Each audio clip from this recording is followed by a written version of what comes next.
Hello and welcome to Conversations with Dr. Stephen Greer. This is Dr. Greer, and I'm the director of the Disclosure Project and the Center for the Study of Extraterrestrial Intelligence. And I'd like to thank the folks at the World Puja Network for hosting us here every 2 weeks to bring you updates and perspectives on the projects we're working on.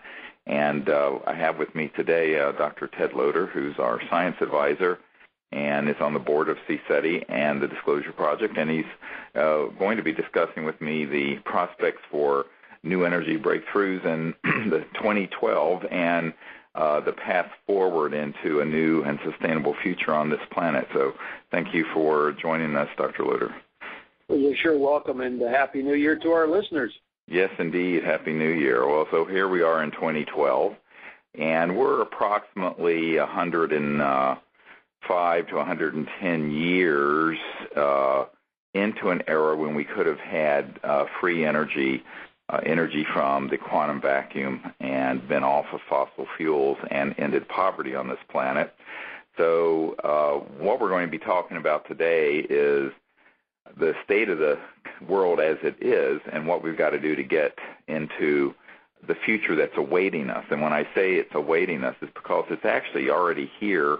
It's that it's been stolen from us. And one of the things that I've thought of actually putting together, and when in my spare time sometime, I'm going to write a book called The Lost Century, because really there's an entire century of lost technology, science, social, and spiritual evolution that we need to recover.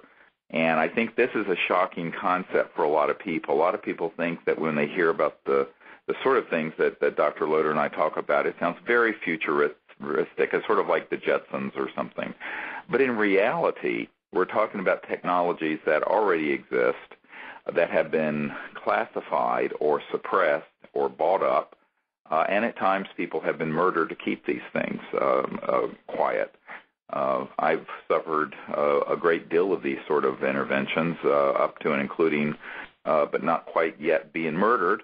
But I will say that, unfortunately, there are people who have been, and as Dr. Bearden, who has written the definitive textbook on this, called Energy from the Vacuum, it's nearly a 1,000-page book. He outlines in the interviews he's done with Disclosure Project that there are people who have been dealt with in that manner.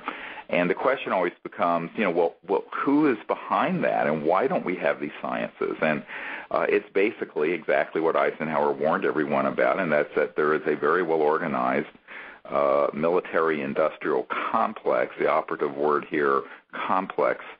So when people say, well, it's the government doing it, that's really not true. You have to define the government. Which government? A shadow government, a parallel government, a secret government. And, as the Senator Inouye said during the Iran-Contra event, he said, there exists a secret government, is what he called it, with its own Air Force, its own Navy, its own funding mechanism that's above the law and free from the law itself. And a lot of people didn't quite know what he was talking about. And this was, of course, in the Iran-Contra hearings, which were, I don't know how long ago, 30, 40 years ago now, I guess. 30, certainly. So what we are dealing with now at this point in history is the prospect of bringing out here in this pivotal year, 2012, sciences and technology, as well as the information that we can bring our civilization into the 20th century, since we're now more than a decade into the 21st century. And the reason I say that is that geniuses like Nikola Tesla, T. Townsend Brown, and others were doing work with very high-voltage systems that resulted in pulling energy out of basically the fabric of space-time around us. And some would call this transdimensional systems, or hyperdimensional or interdimensional systems. Those are all pretty interchangeable words, really. But when you start looking at transdimensional systems, what you're really talking about is that there are energy fields, and as they're seeing now with the quote-unquote discovery of black energy and black matter, or dark energy and dark matter is what they're calling it, that most of the known universe is something which heretofore hasn't been accounted for in terms of the energy of it. And what is that energy, and how do you access it? Well, these are things that empirically, meaning hands-on, people began to stumble upon and discover back in the late 1800s and early 1900s.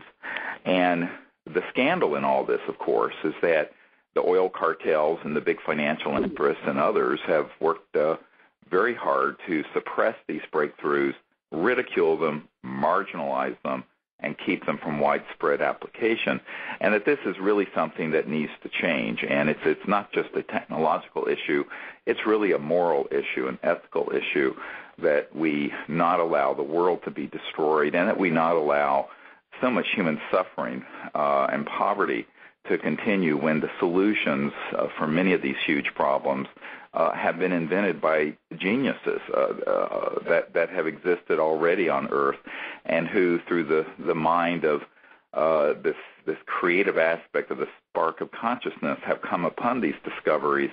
It's not something that has to be given to us from extraterrestrial civilizations. It's something that's universal in terms of universal principles in physics and science. But it isn't as simple as just the science. It's also a huge social and spiritual crisis that we continue to have these sort of breakthroughs kept secret, and that we as a people have not yet organized ourselves to bring them forward and stand up to these bullies and to these fascistic proclivities that some humans continue to evince as we stand here in the early days of 2012. And that we have got to find a way to bring out these wondrous sciences that would give us a completely new civilization without pollution and without poverty. So that's really where we have to go. And Dr. Loder, I'd like for you to comment on sort of your experience in this field and what you see on the horizon, or things that you're beginning to hear about that you're investigating. Oh my gosh. It's sitting back and looking at this whole business. I've been involved in this for, 14 years or more now. And I must admit, during the late 90s and early 2000s, when I started learning about all this and working with this and working with you and others, it was obvious that this technology should come out any day. And every year about this time, I said, well, this is going to be the year that it's going to be the breakthrough. And here we are in 2012, that magical year, according to some people, still waiting for the breakthrough to occur. And I just talked to one of my colleagues in this business who also is looking for energy technologies. In fact, I spoke with him earlier today, and his comment to me, this is the year it's going to happen. Of course, he and I talked last year, and he said the same thing. So it's a bit discouraging from that point of view. So having said that, I do have a couple comments about some of the technologies that are making noise right now. Right. Been making noise for the last 6 months or so. One thing that has happened in the last year or so is that the, quote, the cold fusion crowd, or the low energy nuclear reactions, LENR, people have gotten a lot of publicity. And there's a chap in Italy by the name of Andrea Rossi, who has a number of claims relative to producing tremendous amounts of heat through a energy conversion using special catalyst, nickel, the copper transformations, etc. And so he's taken a lot of heat for this. I might add, if you start to read about this sort of thing, he's taken a lot of heat from a lot of really high-end physicists who've been working in the cold fusion for a number of years, because his physics explanation, if you will, doesn't compute or doesn't make sense. So that the jury's out still on that, in spite of claims to the contrary. And one of the problems that he has, or his team has, that's the ECAT. It's also known as the ECAT device, cold fusion. One of the problems that he has is that he makes a certain amount of claims. He was going to sell units, 5 or 10 kW, 10 to 20 kW, that sort of general range, units for 5,000 or 6,000, and he claimed he had order for thousands of these. And suddenly, in a recent interview, he just claimed that he was going to be making 10 to 20 kW units for Home Depot, selling for $1,000 to $1,500, and they plan to be producing 1 million units by this fall.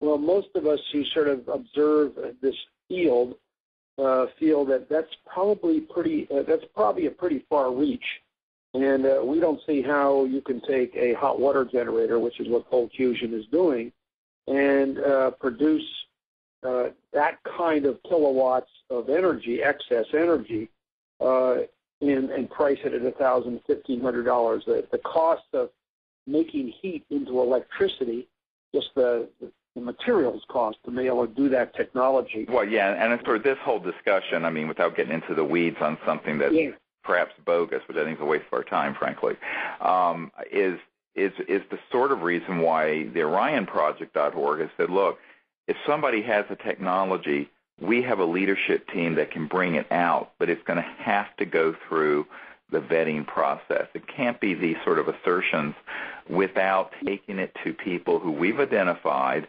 who are educated on this area of science, who are at universities, who are engineers, who are physicists, and have it independently reproduced and transparently tested and brought out. What we've found as we've gone around the world, and this is one of these things that, on the one hand, it's quite clear these technologies exist and have been developed and have been confiscated or seized or bought out. On the other hand, a lot of the stuff you hear about on the Internet, and this is something listeners need to know, when you drill down on it, it's sort of a mirage in the desert. And we have got to be very, very clear that there is a scientific method and there is a scientific process that has to be adhered to. And if the person isn't willing to be rather transparent in allowing the technology to be investigated, tested, proven, but also independently reproduced. The sine qua non of science is independent reproduction and verification of any experiment, whether it's in biochemistry or genetics or physics or anything else. And so this is really, really critical, and this is the standard that we insist on. Now, ironically, what you find is that the people that we've met who actually have developed or had these sort of things have gotten national security orders or threats and have shut down their efforts. Many of the people who make claims, and particularly the loudest ones, end up not to have anything at all. We're waiting, a sort of trust but verify is where we are. The other way of doing this, instead of waiting for someone to pop up on the radar screen, is for the research and development community who are concerned with the environment and energy independence and a sustainable future to take part of the literally hundreds of billions of dollars that are going into solar and wind and the ARPA-E program at the Department of Energy, and et cetera, and so on and so forth, and take some small amount of that, say, $10 million, something like that, so that a lab could be set up where the people who we've identified who are legitimate engineers, physicists, scientists, electrical and mechanical engineers could come together and actually reproduce this effect and come out with at least an initial generation 1 device that is a very clean operating device. Unfortunately, no one has ever wanted to do that because there seems to be no basic science research in this area. The research that we know is going on and has gone on has all been classified, unfortunately, in the military-industrial complex. And the few people that we know who have developed these things independently have been visited by folks with national security orders who have basically seized these devices, and not just in the United States, but in other countries as well. One of the things that I think is very important for people to remember, about a year and 3 months ago, in the fall of 2010, the Federation of American Scientists came out with a report, and Stephen Aftergood was the author of it. And it's on our website at the OrionProject.org, where it talks about the over 5,100 patents that have been seized under the national security provisions.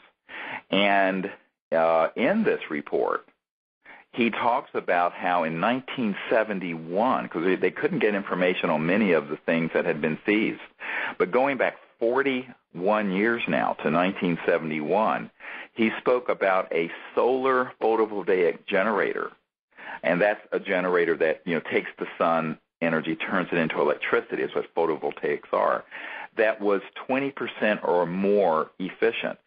Now, this is 40 years ago.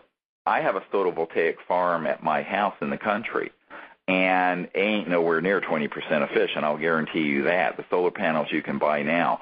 So this was 40 years ago, and that this was seized under a national security order when obviously there were no threats. This wasn't nuclear weaponry. This wasn't a particle beam weapon. This was something that at that point, because of the high efficiency of the photovoltaic cells being more than 20% efficient, would have been a competition in terms of price point to coal and gas and oil. And that's why it was seized.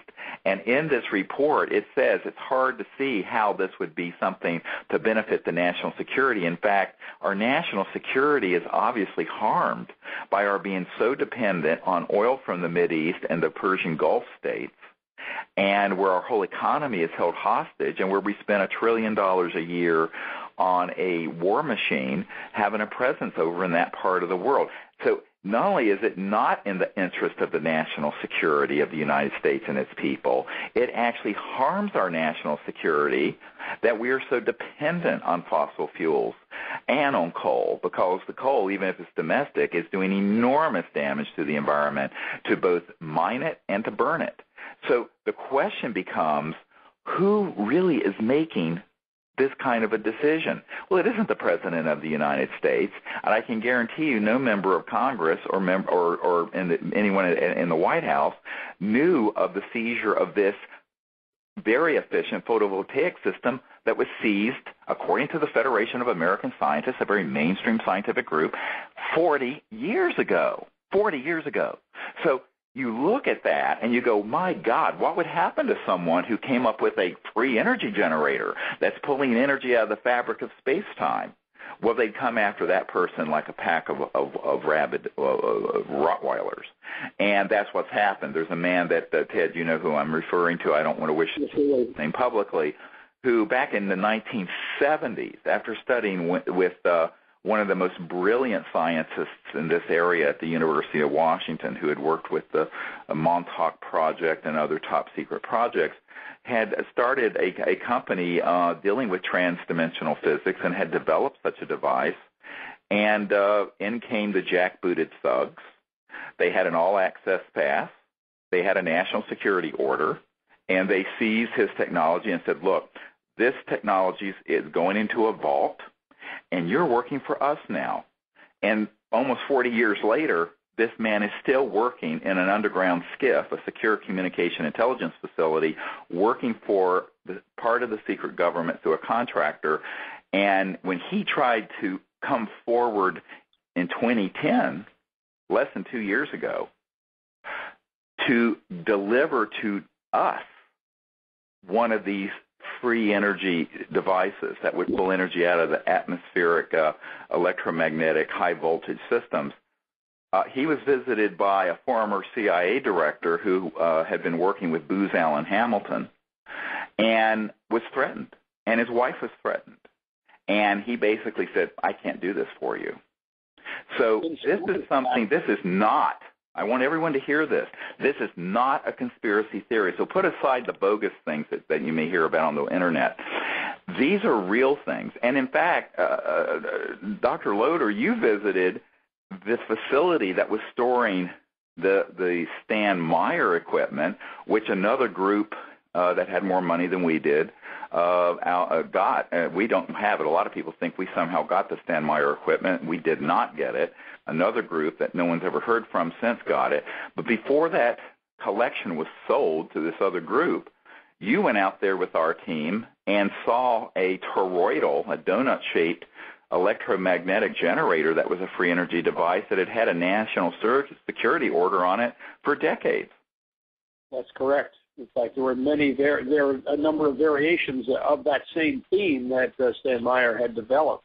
Right. And he was basically told, you will not develop this any further, in spite of the fact that he had reports on it, test reports and everything else.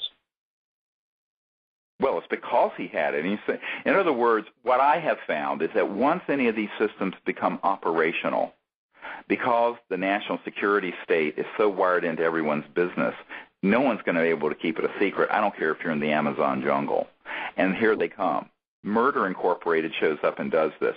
This is something that should be investigated by the people who are supposed to be looking out of our interests, instead of them worrying about trivial nonsense, like whether someone's doing something that doesn't hurt anyone else.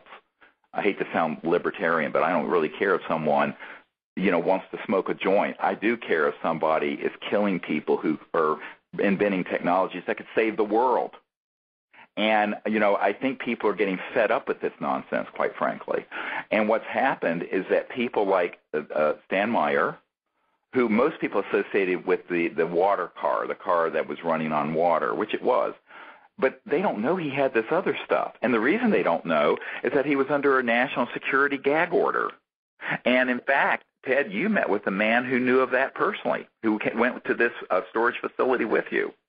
In fact, it was interesting because this is a gentleman that I met and worked with a little bit at that time, who said he had worked with Stan Meyer and Stan's Meyer and his brother as well. Right. And he told me that, the water technology was really very interesting and definitely worked. But the really interesting stuff was this toroidal generator technology that Stan had developed. And he told me first rate, because he knew firsthand that had been sequestered or refused to allow to go forward at all. So, and so, a lot of these technologies, what people don't realize is that that's the case. And the one I cited earlier that had worked with William S. Bender at the University of Washington, who had this transdimensional physics company back in the 1970s, those are all systems that had not even gone to the point where they had a patent on it, because, in other words, the 5,100 and some patents that have been seized, many of them illegally, through the patent review process, that 5,100 number does not include devices that have been confiscated or seized prior to the patenting process, which are the ones we're talking about. So that's probably another several thousand devices. And this is something where, I really think that at some point if these breakthroughs can't be allowed out, we need to find somebody who is an expert on whistleblower lawsuits, where we get a group of people together, put this testimony together, and absolutely sue these aspects of the government and corporations that have been doing this. Because at a certain point, if they keep chopping off the heads of these sort of innocent and brilliant inventors, and the people are then left to get a 10 or 15% efficient solar panel, and, you have to spend $100,000 for a system that would run a decent-sized house. I mean, this is just insane. And unfortunately, that to make that dynamic change, we're going to have to find the people who are going to have the courage to stand up to these people, because they really are, quite frankly, I don't like to use this word, but they are very fascistic in their outlook and in their behavior. It is a very worrisome thing in a world that is supposed to be a democracy, where we are supposed to be the land of the free and the brave and all that, when in reality, our entire civilization is being run over roughshod by these corrupt interests that have infiltrated our agencies, our courts, our political system, and our large transnational corporations. And this is not a conspiracy theory. This is a conspiracy, but it's a fact, not a theory. And I think that this is why people have got to understand that, bringing these technologies out is a very difficult process, because when the people who really do have something begin to emerge, they're usually shut down and threatened. And the people who don't have anything that you hear a lot of noise about, and quite frankly, many of them have been, we've found, to just be fraudulent, those are the ones you hear about. And so this dynamic is, to say the least, very dysfunctional and frustrating, and yet we know it's possible, and therefore the stakes are so high, it's something that you cannot ignore. It's something you cannot look the other way. And if you do, it's an immoral act to look the other way when people like Dr. Loder and myself have actually seen this sort of evidence and technology and looked into it, and then you see a world where you have so much environmental degradation and poverty and suffering and needless mayhem and death and wars over a paradigm that has to do with our energy generation systems, which quite frankly are anywhere from nearly 70 to 150 years old. One of the things I point out to people is that coal-fired power plants and the burning of coal goes back centuries. A nuclear power plant, which nuclear atomic energy, where you split the atom to get heat, and that heat is then used to boil water in a steam turbine, that's from the 40s. Okay, and jet engines are from the 30s. Rockets are from the 40s. Well, what in the world has developed from the 40s to now? Nothing. This is ludicrous. Yeah. You know that's not true. And yet people don't think of it this way. They don't think of the fact that there's, the better part of a century of technologies missing. Well, this missing lost century is what we need to reclaim, we the people. And we need to say, all right, it's time for a new civilization. And it isn't going to happen through Ouija boards and wishful thinking. It's going to have to be some serious work and people coming together who are vowing to make this change happen. One of the things that many people have asked me is they say, well, how much would you need to put a laboratory together so that some of the most brilliant scientific minds that you've found all over the world who understand these principles could work together? I said, well, anywhere from around 6 to 10 million, depending on how long the project was and the objectives, but in that range to do the initial phase and develop these technologies, because we have so much information already on what Stan Meyer developed and on what these other scientists who we've met with, and some of them are in classified projects, have shared with us. And people say, well, that's not very much. I said, no, it's not very much money. The dog pound down the road here from me that the shelter has was a $6 million project just to build it for stray dogs. Now, I love stray dogs. All my dogs have been adopted as stray dogs. In fact, I just adopted a new one this week because we had a stray dog come up here to the farm, and so we've taken him in. But the point is that certainly saving the world's environment and getting these new energy systems out are worth what a dog pound cost.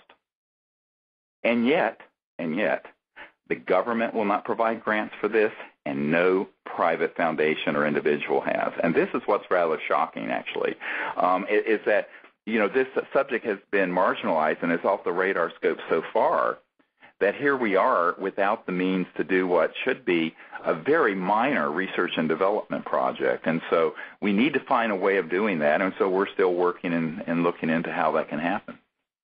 One of the things that we need, a lot of people send us information about what various people are doing. And one of the pitfalls that a lot of, shall we say, amateurs or people who aren't along the trail far enough in terms of developing things is that they, do not know how to measure what they're doing. And so one of the, or what their output or what their input of a particular device is. And one of the things that we at the Orion Project basically require somebody is that if you are going to do this and make various claims, the best way to prove a claim is to what we call loop the system. In other words, close the loop. Close the loop. Close the loop. Loop the system, close the loop. Provide energy from the device. The energy goes back into the device, whatever the device is, to drive the device, if you will, or provide energy for it to run. And it produces excess energy that then can be siphoned off, if you want to put it in those terms, or use to charge batteries, which in turn can light lights, run power, provide power for other jobs without. So that's closing the loop.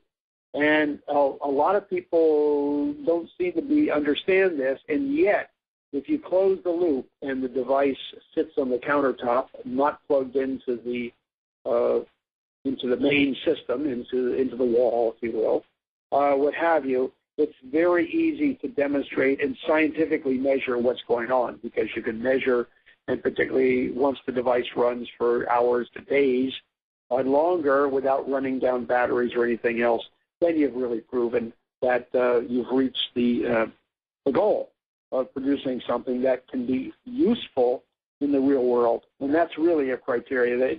A device that produces a few milliwatts and lights a tiny little light bulb is not really useful for most of us in our houses. People's houses use anywhere between 2 and 10 kilowatt hours a day, depending on how they're using electricity, whether it's heat or just lights or whatever. And so you need some real power to do things in this world.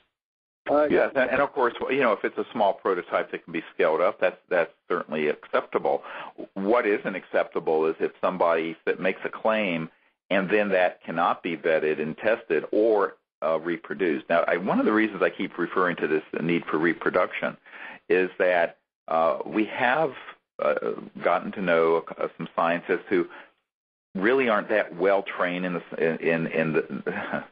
they're sort of hobbyists, I should say, rather than scientists, and they're not that well trained in the scientific method, and they do a lot of things, and they don't know quite what they did to get the circuit to do what it was doing. And so if you cannot document that, and you cannot then put it into a schematic and into a design that someone else can reproduce, then frankly, it's not a science, because you may not know what you did that got that result. And I'm not going to mention any names here, but Dr. Loder knows some of the folks I'm talking about. And so there has to be the ability for a group to independently, even if it's done confidentially, reproduce it, because if it cannot be reproduced, it isn't a real science yet, and it isn't something that could benefit 7 billion people. Ultimately, our goal is not so much to prove that this is possible. We know this is possible, and if you go to the OrionProject.org, you'll see many, many papers and historical overviews that have established that these sort of systems have existed. Our concern is more, how do you bring these things out to the public on a large enough scale to benefit humanity and the earth? And to do that, you're talking about a complete retooling of our energy infrastructure for 7 billion people. We're talking electric grid would be gone. Motor vehicles would have electric engines that stay continually charged. Every home and business would have its own power plant. But this is an enormous paradigm change. And, of course, that's one of the problems. I remember the year before Obama got elected, I met with a man in Washington at the University Club there, not far from the White House, and he was the man who was sort of an advisor to President Bush, W. Bush, on the nuclear industry and nuclear, as he said, energy. And we were having this dinner and, at this place, and it was interesting because it's one of these places where, you go in there and you see Donald Rumsfeld there, you see all these people. And this man turned to me, he says, yes, well, the technologies you're talking about are too good. I said, what do you mean? And he didn't mean too good to be true. He says, they're what we call disruptive technologies because they would upset the apple cart too much. I said, sir, with all due respect, what could be more disruptive than $1 trillion war in the Middle East, a collapse in economy, and a biosphere that is on the verge of collapse, and 7 billion people who are going to start fighting over, resources that are being depleted like oil and gas and coal? I said, that is as disruptive as it can be. I would call these technologies transformative technologies. But you see, the difference is from where you're sitting. If you're sitting as someone who, Westinghouse or GE, who makes giant nuclear power plants, or people who own coal companies or oil companies, or people who have centralized utilities in their 401k or their pension plans, and their stock owners and shareholders, and the people who make billions of dollars trading commodities at Goldman Sachs and other commodities trading organizations who trade the futures of what are called future contracts on coal and oil and gas and other commodities, uranium. This kind of information ain't great news for you because you're going to go the way of the horse and buggy, all right, or the typewriter. I mean, nobody uses an old Royal typewriter anymore like my mom used to use. So I think that, however, if we cling to that old paradigm, we're going to go down with the ship. And so what we're saying is that before we do any more damage to this beautiful and sacred planet, why don't we wisely bring these technologies out for peaceful purposes and create a new civilization? Yes, it would be a new macroeconomic order, but we need one. The current one is collapsing under its own corrupt weight. It's obvious to everyone who looks at it. So that's what we're proposing. Now, obviously, there are people who would like to hear and see this happen, and that's the majority of humans on this planet. But then there are people who really don't want to see this happen because it's not in their own selfish interest. But we really have to begin what our interests are. It's sort of a redefinition of what that is. And I think this is, at the beginning of the year here with our New Year's resolutions, I think we all need to say, what are we doing? What is our purpose? And we can't just weigh our purpose based on what is in our own selfish best interest, because if we do, that's a prescription for catastrophe. And, it was like some years ago when I had to think about, well, I'm going to leave the practice of medicine. And, if I had remained chairman of emergency medicine at the hospital where I was, I would be making $400,000 or $500,000 a year as a senior person on that medical staff. Instead, I'm making, frankly, less than 10 or 20% of that a year. And it has been very, very difficult, and it's been a lot of sacrifice. However, it's been worth it because it's doing something that is purposeful for the world. And I think that's the metric, the new metric that has to begin to be discussed, the new morality that needs to be discussed. Our media is so obsessed with the sexual and titillating scandals that come and go, whereas that was the stuff of sort of comedy plays in the Middle Ages. The real moral issues are, do you sit by and let the world perish and let people starve or be in terrible poverty when there's a solution to be brought forward? Do you choose these sort of selfish power interests over something that would benefit the whole of humanity and the earth? This, to me, is the morality we need to be talking about, not what kind of foolishness people do with their nether parts. Now, I hate to be so blunt, but I just think that there needs to be an honest discourse on what the moral compass is that we need to set and how we get there, an ethical and moral society where we don't measure everything by, how much wealth and power an individual or a corporation can amass. That cannot be the only metric. And if it is the only metric, then that is not a good thing for society, and it's not a good thing for the earth, and it's not a good thing for the future of humanity. So this is where we need a lot of people to think about this, and people of goodwill, men and women who understand these issues and come together and to make clear and clear a pathway into the future, because I know that this eventually will be the science and technology that will be coming out. These trans-dimensional, hyperdimensional, whatever you want to call them, sciences and physics will be the sciences that come out.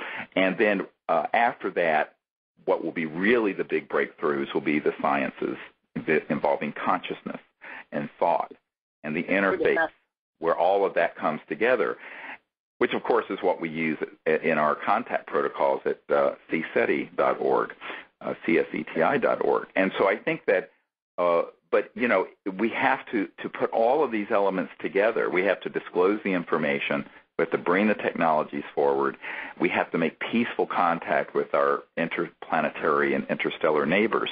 And we have to pull this all together in a forward movement, and which is why we're all working on this, and we need folks' help. And what we're looking forward to in this year is a new level of disclosure and a new level, a higher level of contact. And we hope that we will be able to put the elements together to begin to bring out these new sciences and technologies so that the world can function where it should have been within the last 50 to 100 years had there not been the intervening effect of this kind of corruption and greed that has suppressed all of these sciences and technologies. At the risk of this being the beginning of the year, but you're absolutely right, Steve, on what you've been saying there about what has to happen. My sense of things is that things will happen in steps, of course. The giant step is too big for the media and the corporations who control this stuff, and so things are going to be allowed to sort of progress at a slow level. So at the risk of being a predictor, if you will, or a quasi-predictor of the future, always dangerous. The long-term future is we either develop these technologies and move away from the unsustainable planet direction we're on, or there will no longer be a society on this planet such as we're used to. That's simple. How to get there is the issue.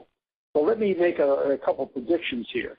I'm going to predict that 2012 may be in terms of energy technologies, the year of heating water. There are several different technologies that people are working on. We mentioned the Rossi work, but there are other people that are working on cold fusion type technologies that heat water that probably have a lot better claims to fruition than he does at this point. The Storen company in Ireland has some technology that they're producing and claiming a COP, a coefficient of performance, of 40. In other words, they're producing 40 times more heat energy than the electrical energy that goes into their HEFA heat technology, using a very clever known physics, no magic, but it points out or it makes available to the knowledge of people that these things are possible. There's some other countries around the planet, some in Africa, who are developing some heating technologies using electrical circuits. Right. So suddenly, hopefully somebody within this mixture is going to come up with some technologies that will produce heat, and our society uses a tremendous amount of heat. Everybody in this country who has a standard home heats water somehow, whether solar, electrical, coal, or oil, or gas, to do normal household technologies as well as heat the house in the colder climate. So that is one type of technology, and that may be one of these transitional technologies that will sort of make people aware that there's an alternate way to do things than the way they've been doing than up to the present. That's good, very good. There's another. There are several technologies or several groups working on solid-state technologies. One group is presently working on the Floyd suite technology that Dr. Greer talks about extensively in one of his books. Floyd suite developed a magnetic resonance system that, using specially conditioned magnets, produced electricity under a certain electrical field, far greater amounts of electricity than went into the system. There's a group working on that presently who is claiming thousands of watts output for very little wattage in. Stay tuned on that one. Don't know. I haven't personally seen it yet, but I hope to sometime within the next year or so. There's another group, EEFG, who has developed solid-state generators. Several years to develop, but these are totally solid-state, using a very proprietary mixture of various elements and various combinations, produce basically a permanent battery, high voltage, low current, but they can be added. That group is working diligently on trying to develop that. There's people in those technologies, by the way. Dr. Greer met people working on that type of technology over about 20 years ago. Right. Developed solid-state technology, and that fellow who was working on that was basically told to stop. in fact, forced to stop in a very nasty way. And yet, so other groups are starting to take up that flag, if you will, and try to move that forward in different countries in the U.S., I might add. One of the things people listening need to understand is that any breakthrough like this that happens, well, it's like the tree that falls in the woods and no one hears about. That breakthrough has got to be not only disclosed, but disseminated quickly, because time is your enemy. If something like this develops and these fascistic forces, what I call Murder Incorporated, gets a hold of that person, that team, or that technology, it's gone. And this is not theoretical. This has happened over and over and over again for 100 years. And so I think that one of the reasons why we're talking about this here early in 2012 is that we are in a world emergency. Whether this is actually the end of the Mayan calendar or not, we are at a point where we are going to be closing out this old paradigm and this old civilization and starting a new civilization that will go forward in prosperity and in peace and in interstellar contact for 500,000 years of unbroken peace, continual peace.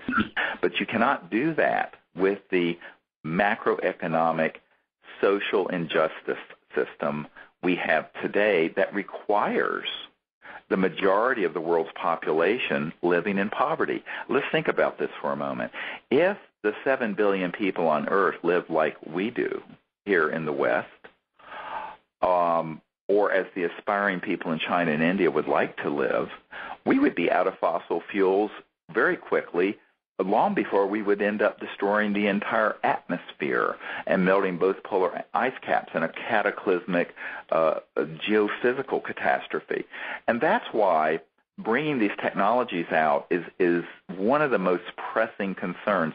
But the technology in and of itself is only about 10% of the problem. All the money on Earth is maybe 10% of the problem. 80% of it is a strategic plan that discloses and gets this out in front of the masses and in front of the key scientific people and in front of the public, who will demand that it not be suppressed. I've always thought that, and this is one thing that if there are any scientists listening who are working on this, listen very carefully. Secrecy is your enemy.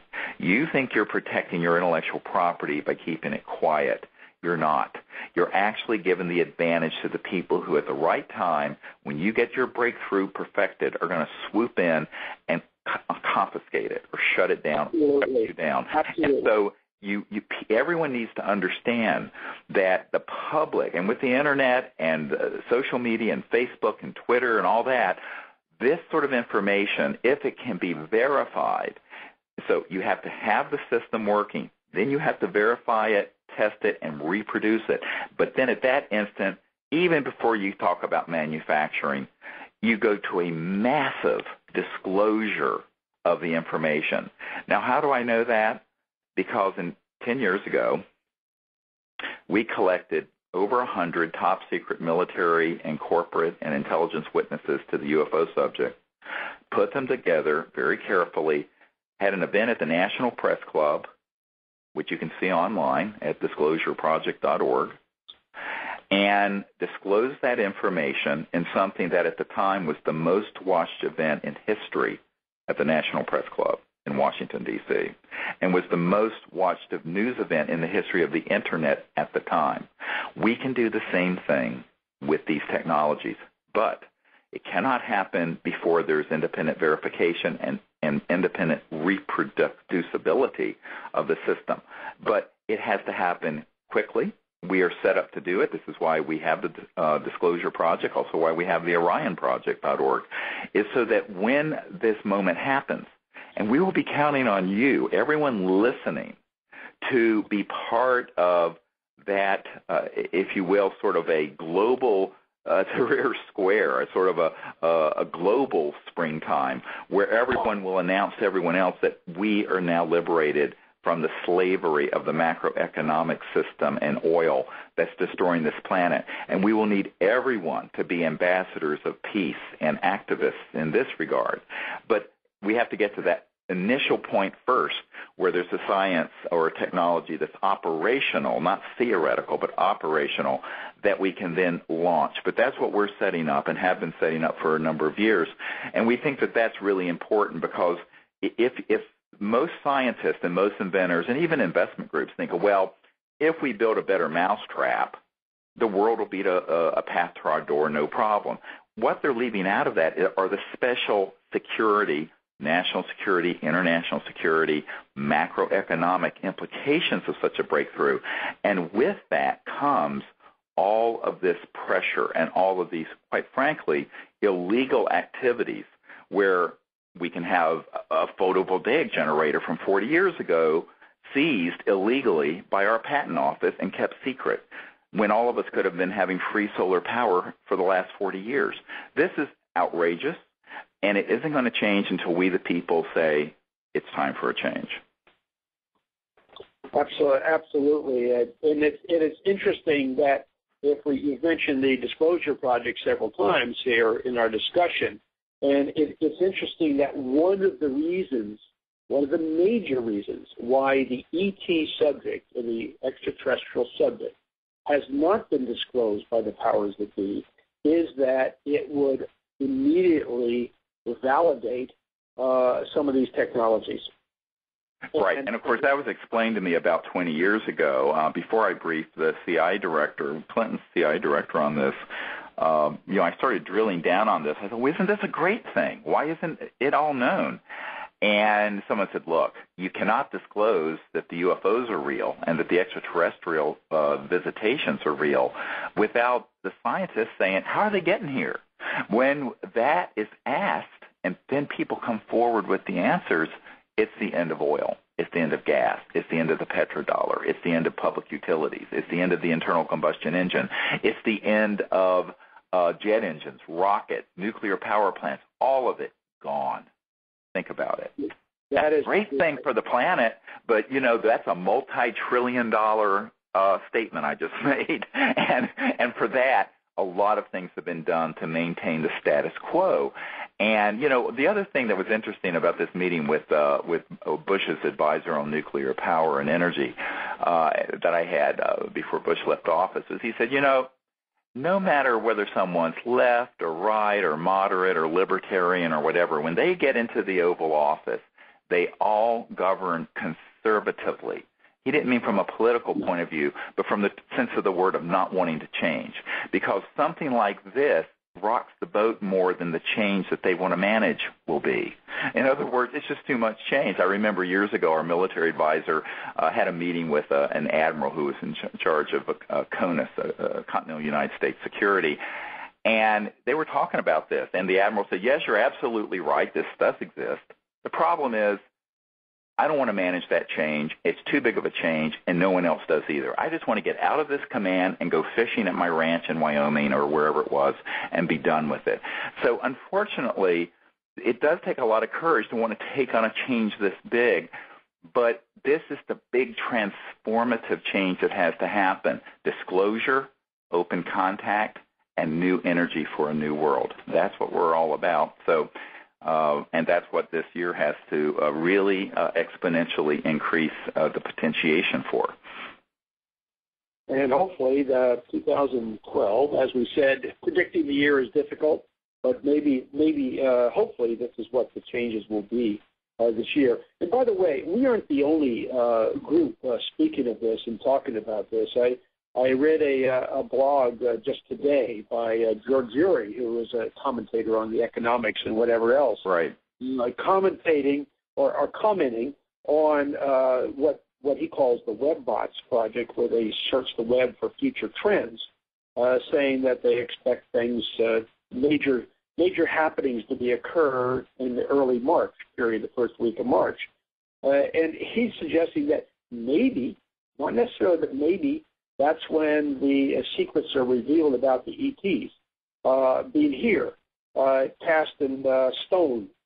He makes a comment, the existence of ETs becoming cast in stone would automatically validate half of what's considered fringe science today.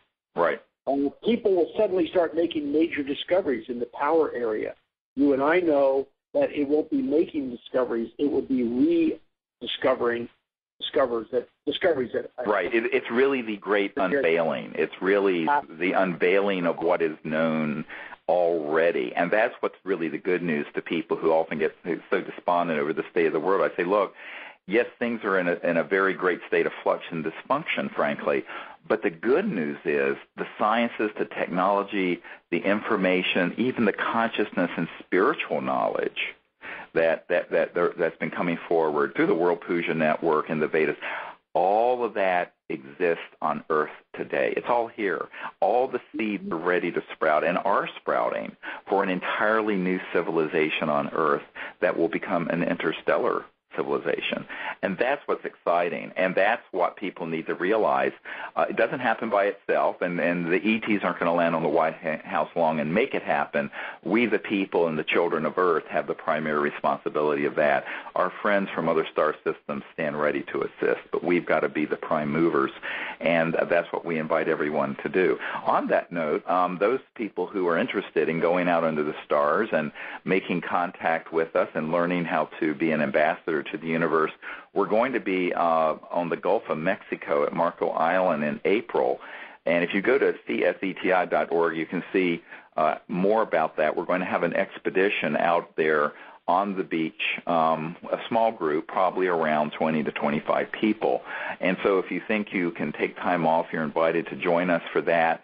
I think that people who have come on this have found that it's an amazing and transformative and life-changing experience, because it's a week of not only learning meditation techniques and remote viewing techniques, but also learning how to make contact and how that contact proceeds on many different levels: conscious, thought, electromagnetically, electronically, physically, and personally. So this is all something that we'll be training people and joining together in a contact expedition under the stars. And if you'd like to join us, it'll be in April on the beautiful beaches of Marco Island on the Gulf of Mexico. I think we're out of time, and I'd like to thank Dr. Ted Loder for joining us today. And Happy New Year, Ted. Thank you. And I'd like to thank the folks at the World Puja Network for hosting us here every 2 weeks. Next time, I'll have a special guest, Colin Andrews, who invented the term crop circles. He and I will be discussing the crop circles of 2011 and what he sees for 2012 and beyond. So please join us for that special event next time on this show, Conversations with Dr. Stephen Greer. Thank you all, and God bless.